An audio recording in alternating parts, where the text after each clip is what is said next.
क्योंकि विशेष दूत के हाथ से जो सुई गिरकर टूटी थी वह खराब निकली। उसी पल उसे कुछ गड़बड़ महसूस हुई, क्योंकि हर कोई जानता था कि विशेष दूत गंभीर मधुमेह का मरीज है और उसे समय समय पर ब्लड शुगर कम करने का इंजेक्शन लगाना ही पड़ता है।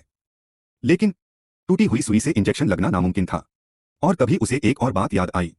पिछली बार जब डॉक्टर चुनम्याओ ने उसे इंजेक्शन लगाया था तो उसके हाथ पर इंजेक्शन का कोई भी निशान नहीं था। एक के बाद एक ये सारे अजीब संयोग सोंग यिंगजिए के दिमाग में एक खौफनाक शक पैदा कर चुके थे कि सामने खड़ा यह तथाकथित यिनझेन कॉमरेड जरूर कोई और ही है। लेकिन बिना सबूत सीधा आरोप लगाना खतरनाक था। सोंग यिंगजिए की आंखों में जरा भी धूल नहीं जमती थी। सच्चाई जानने के लिए उसने एक चाल चली। उसने जानबूझकर डॉक्टर चुनम्याओ से कहा कि यिनझेन को एक बार फिर इंजेक्शन लगाया जाए। अगर इंजेक्शन के बाद वह बेहोश हुआ या कमजोरी दिखी तो यह साफ हो जाएगा कि वह असली यिनझेन नहीं है।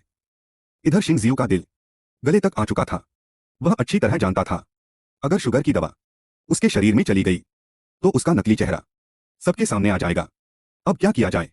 और तभी अचानक एक गोली चलने की आवाज गूंजी।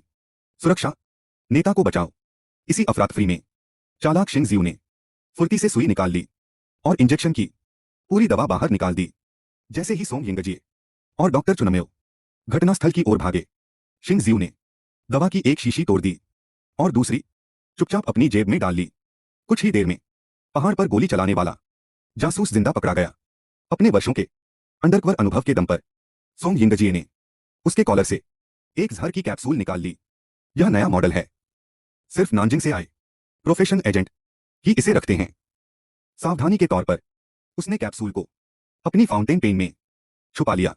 उसे जरा भी अंदाजा नहीं था कि पीछे पीछे शिंगजियू ने इंजेक्शन वापस कर दिया है और झूठ बोला कि इंजेक्शन लग चुका है।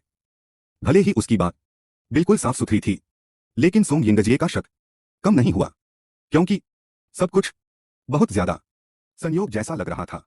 असल में गोली चलाने वाला शख्स शिंगजियू का गुप्त रक्षक पीला पक्षी था। शिंगजियू जानता था अगर वह बोल पड़ा तो सब खत्म। उसे चुप कराने के लिए उसने कैदी से झूठी हमदर्दी दिखाई और उसे जहरीला घोड़े का मांस दे दिया। लेकिन अगले ही पल सोंग यिंगजिए ने वह डिब्बा छीन लिया। हमें उससे सच उगलवाना है, मैं उसे मरने नहीं दूंगा। शिंगजियू बौखला गया और दोनों के बीच तेज बहस छिड़ गई। अपनी सफाई देने के लिए शिंगजियू ने खुद मांस का एक टुकड़ा खाया और गुस्से में वहां से चला गया। लेकिन सोंग यिंगजिए अब भी संतुष्ट नहीं था। सच्चाई परखने के लिए उसने खुद भी एक टुकड़ा चखा। किसी ने नहीं सोचा था कि शिंगजियू ने मांस में जहर नहीं बल्कि ब्लड शुगर घटाने वाली दवा मिलाई थी। और खुद बचने के लिए उसने तुरंत गुड़ खा लिया ताकि शुगर लेवल सामान्य रहे। 1 घंटे तक कोई असर न दिखने पर सोंग यिंगजिए ने वह मांस कैदी को दे दिया। लेकिन अगली सुबह सब दंग रह गए। कैदी अचानक मर चुका था। ना कोई स्खम, ना जहर का निशान। सच सामने आया। भूखा रहने से उसका ब्लड शुगर पहले ही कम था, ऊपर से शुगर घटाने वाली दवा। वह सोया और फिर कभी नहीं उठा, बिल्कुल खामोशी से।